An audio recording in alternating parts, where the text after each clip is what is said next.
Ah, yeah, making a video, I think. Yeah, looks like it. So anyway, yeah, out and about. Things to do, weather coming and whatnot. Almost fell down. So anyway, I thought I'd make a video. I have to do this democracy thing for Vlogger so I figure I will do this video for my own purposes, to go over the subject, and yeah, you can watch it or not. So it's just me collecting my thoughts, preparing myself for trying to say it in a way that's understandable and meaningful to people. That we can do this democracy thing is just pretty much a system design, right? It's one of these things you want to engineer, this idea of civilization, social justice. How do you get to the how do you create a system that creates the best decision making for the collective, for the overall society, in terms of maintaining what could be called the best interest of some common goals, through fertilizing the best of creativity, maximizing our productivity, managing us as if we were slaves to efficiency, slaves to the highest quality of existence. That said, we were sort of after that as individuals and as a collective. We want to be proud of the human race. We want to glean something out of us all, and do it in some manner where we can all live as richly and as comfortably as possible in achieving the goal. So it's like we do have this task of efficiency, of not embarrassing ourselves, reducing harm. There's a broad outline of a good functioning society, and you know what it does. You know what it doesn't have in it. Which is a lot of rape and murder and exploitation and brutality and all that kind of crap. And so, as has been often stated, of all the systems, dictatorship and, finding like the smartest guy and just saying, let him do it, let him figure it out. That we've sort of, tends to be an agreement, that some sort of democratic process, some sort of equal and broad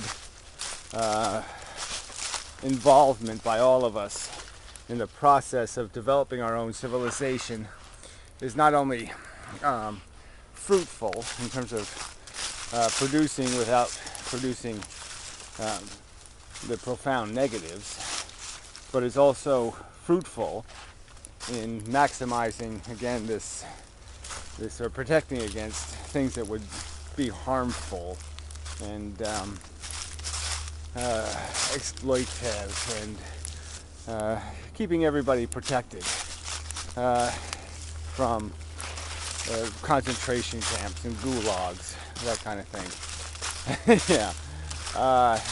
And also compensating for the inefficiencies of nature in terms of being kind of cruel and brutal, and this distribution of capacity and ability, based on rather arbitrary and unresponsive to character.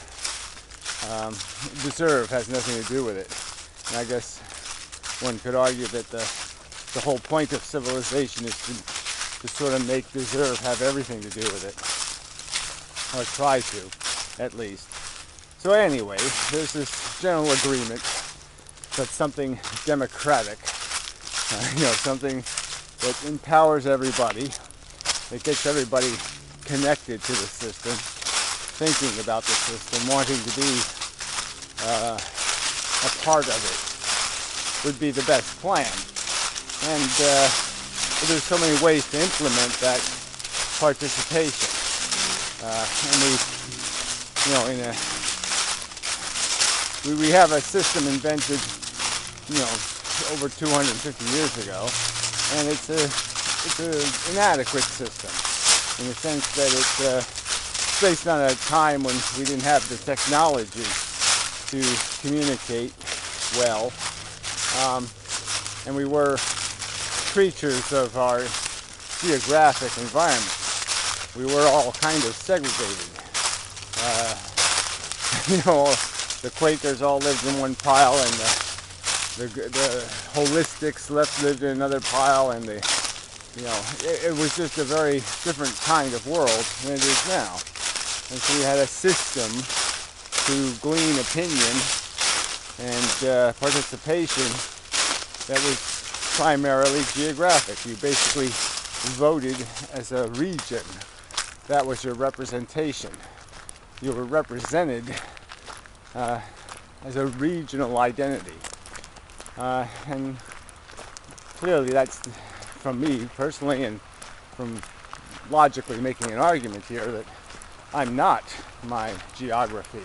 This geography has absolutely nothing to do with what I philosophically believe, what I understand to be in the best interest of human beings or the best policy for human beings.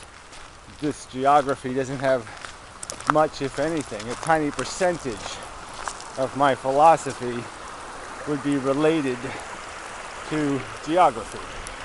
I could argue because I live in a watershed area, that I might have some more awareness of issues of, keeping water clean, protecting environments, but that's just knowledge I've acquired through personal experience, and it doesn't really have anything to do with anything that would be relevant beyond just having knowledge of. And isn't that the thing we're really wanting people to have, is knowledge of? We could say that, some sort of direct democracy, some sort of just let the people electronically vote online, on every bill proposed, would be the ideal democracy. But the problem there is there isn't an even distribution of knowledge, that the people doing the voting wouldn't be doing the listening. They wouldn't have an obligation to know something about what they're voting on. They'd be voting based on a bigotry, based on some brief pigeonhole description of what the thing is, based on who's for it. They just say, well, that guy's for it, I must be against it because he's evil. It would be that kind of simplistic judgment, and the voting also would be self-interested, which just means that people would end up voting for things that are impossible, like increased spending on social infrastructure and lower taxes. Stuff that's just not rational, reasonable. And that's what our representatives end up doing, because our representatives aren't the best of us. They're whoever lies the best. The politics is so corrupt and so dishonest, that it has almost become a representative of the worst of our character rather than the best of our character. Because the game is really just about stealing the other guy's vote because of this winner-take-all mechanism that's been geographically imposed. So because I geographically live in an area where the majority of people have a certain ideology, I'll never have somebody representing me in Congress who says anything I agree with, ever. There'll always be somebody I voted against, not somebody I voted for. So there's clearly no participation by me in the system. I just don't have a realistic piece of representation power, influence that I'm entitled to. And we don't have to have a system like that. We don't have to have a winner take all. You steal the other guy's representation by having a geographic battle to own the entire region, when all you should really own is your own vote. And you shouldn't be stealing the power of somebody else's. You could argue like things in the Senate. These are like obvious inequities where an individual living in the state of California has 1/30th of the political reality, the political power of an individual living in Alaska, merely because of the demographics and the fact that we have apportioned power based on region again. Geography is defining rather than ideology defining, or more importantly, principles like, one man, one vote defining. So you end up with huge inequities where, for no logical reason, somebody living in California is rendered 30 times a less meaningful vote. So yeah, it's all just you can have different kinds of systems, and if you implement a couple of simple policies, instant runoff voting is one of them. This technology of allowing people. Well, let's first I ought to say something about the idea of representation. Just because the point is, direct democracy doesn't work because people aren't going to be informed enough. They're not going to do enough work to understand all the bits and pieces, the implications of certain policy.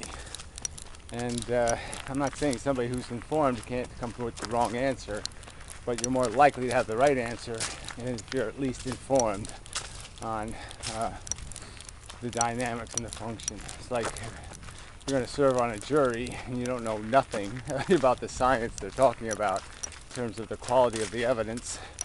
You're not a very good juror. So, yeah, it's better to have representatives who presumptively are obligated to do that research, take the time to understand. It's their job to understand, essentially. Their full-time, well-paid job to get it right, theoretically. And I think you do need that, though, to have good policy, to write good law. It has to be somebody's full-time job, or they're not going to write good law. So I think that's why the idea of representation, the idea that we would all strip ourselves down, to 100 or 500, bits of information, interest points, even just 10 interest points, and that we would proportionally be given representatives who share common, or the most common, or the most common as possible, interest points. So if I said I thought Jack Kevorkian was a great human being, I would be pleased to have him represent me, at any meeting or conference or in the Congress of the United States. And he certainly could have gotten elected to Congress if he could have run nationally rather than in one state full of Catholics. So, and that's what I'm basically talking about, is having a democracy where Congress is a bunch of ideological seats, not geographic seats. So whether you have 100 congressmen or 200 congressmen, the idea would be is that you would proportionally, they'd all represent actual citizens, and they never would represent people who voted against them. They'd only be there through positive votes and through a system of instant runoff voting, applying that, getting rid of the geographic problem, and applying instant runoff voting, you can create a system where, yeah, your representative is going to be a lot like you. He's going to be somebody you voted for, and if he displeases you, you can always vote for somebody else, but I'm just saying it's going to mean something when you vote for somebody else, because he's going to need those affirmative votes.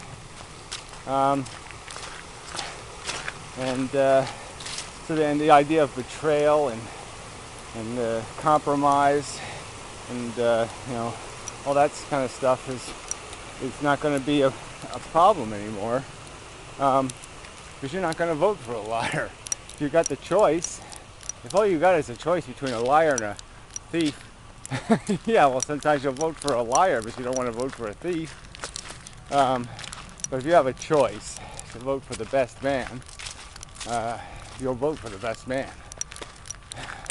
You don't want a liar representing you. You don't want your name on a statue of a liar. You really don't. And so democracy can actually mean something. It can be more than a train wreck. It can be a force of involving people in their civilization, involving them in the issue argumentation, making them accountable for who they did vote for.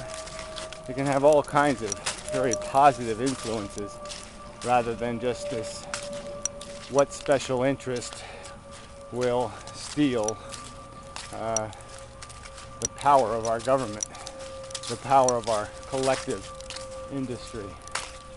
And that's the system we have now. Jeez, it's wet. Yeah. Yeah. Oh shit. The person I must communicate with has got home. Bugger. Anyway. So, till next time. And such. So forth and whatnot. Sorry, not much of a video, but this subject always gets a little convoluted.